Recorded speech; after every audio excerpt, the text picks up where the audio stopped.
can I turn to there are a large number of questions. Can I turn to the people who are asking questions? And one of the first questions is, what are the top three priorities that are in conflict with your political agenda and your ideology? I've said clearly that our intent is to do things in an inclusive way, right? So the definition of, let's put it a different way.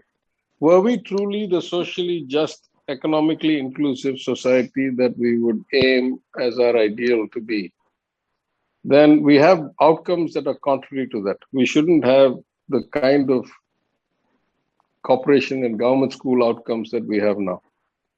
We shouldn't have the lack of welfare measures for the poorest and weakest that we have now. And we shouldn't have such a decay in government revenues that we've lost 3.5%, or compared to the 14th Finance Commission's estimates I just read out yesterday in the Assembly.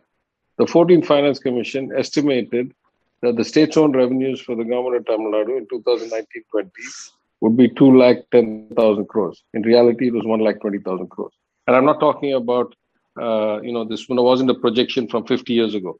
In 2014, when the commission, 14th Finance Commission, submitted a report, it had a 5-year forward projection that turned out to be 90,000 crores off the reality. Something is structurally wrong, because the economy is not fallen that much. The economy, in fact, if the numbers are to be believed, and you know better than most that these statistics are so delayed in India that it will take us another 12 months before we know what the real GDP number was. But for what numbers we have seen so far, even last year when India suffered a recession, Tamil Nadu did not. I mean, a technical recession, we did not. We had a positive growth rate. But if that is true, then how is it that the government's revenues keep falling? I mean, last year it actually fell.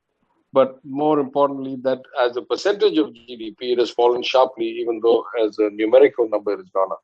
So I think the outcomes are clearly contrary to the philosophies that we have. We want a more inclusive, more equitable, better basic quality of life provision to the lowest rung of the pyramid. We are not getting that.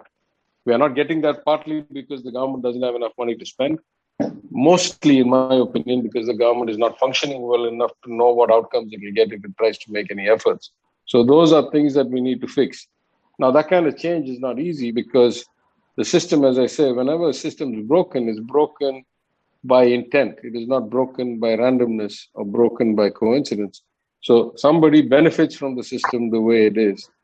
And so you will always find resistance when you try to change that.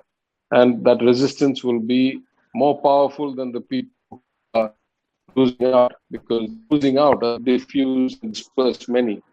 And the ones who are benefiting, disproportionately are the powerful few. So that's the forces that any change agent faces in any time.